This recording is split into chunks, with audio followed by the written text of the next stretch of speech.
second one, which actually goes back to my first internship, which is why I'm such a big proponent of internships.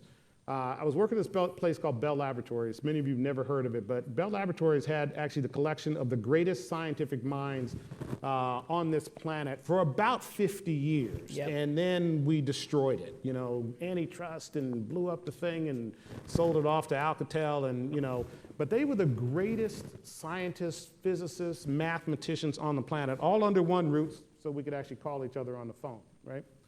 I started working there when I was 17 years old.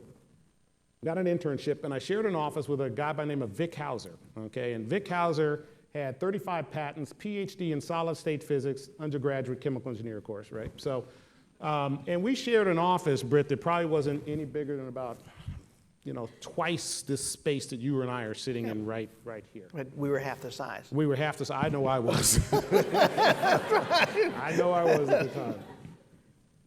And I showed up the first day, and Vic kind of looked me up and down.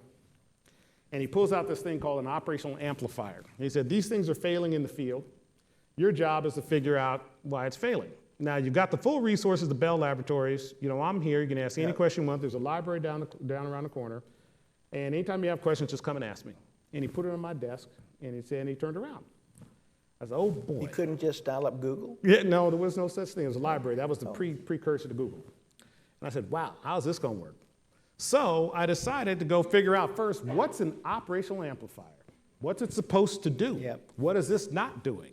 Okay, and then once I got that information, I said, hey, Vic, tell me about, you know, how an MP junction works in an operational amplifier. And then he would get on the whiteboard for 2 hours and walk through the dynamics of semiconductor technology. And then from there, he said, what's your next question? I said, I've run out, but I'll be back tomorrow. Yep. Then I'd go get more questions.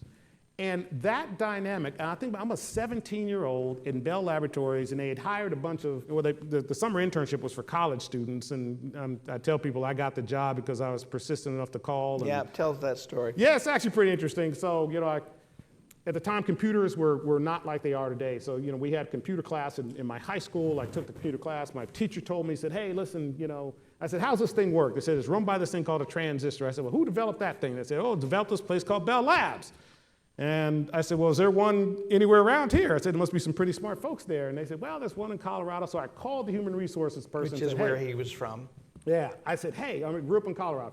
I said, hey, you know, I hear you guys have, hopefully you have summer internships. They said, yes, we do. I said, that's great. And they said, you know, if you're between your junior and senior year in college. I said, well, that's great, because I'm a junior in high school. And I'm getting all A's in all my AP classes. It's just like being in college. So where do I sign up?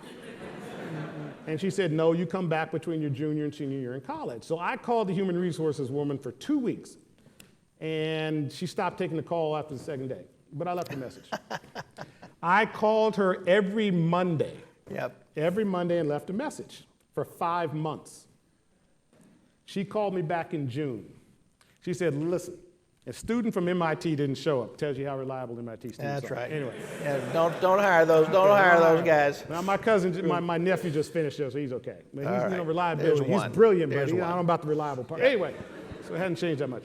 Anyway, she's a student. So, you know, why don't you come and interview? I came, I interviewed, got the job, and that's how I started working at Bell Laboratories. And it's one of these, you know, things I tell people. It's because A, there weren't any, you know, answering machines back then. Right? Nobody had cell phones, so I'm sure I'm the only person she had a valid telephone number for, which is why she called me back. So you got to rely on a little bit of luck and serendipity. But what that led to was an explosion of opportunity for me, of experience and exposure.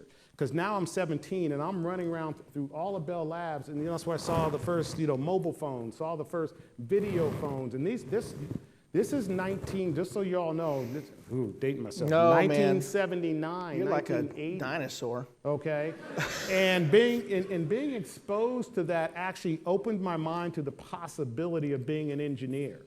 And of course, as I spent time with Vic, I said, I need to be a chemical engineer because I need to understand how this all actually works.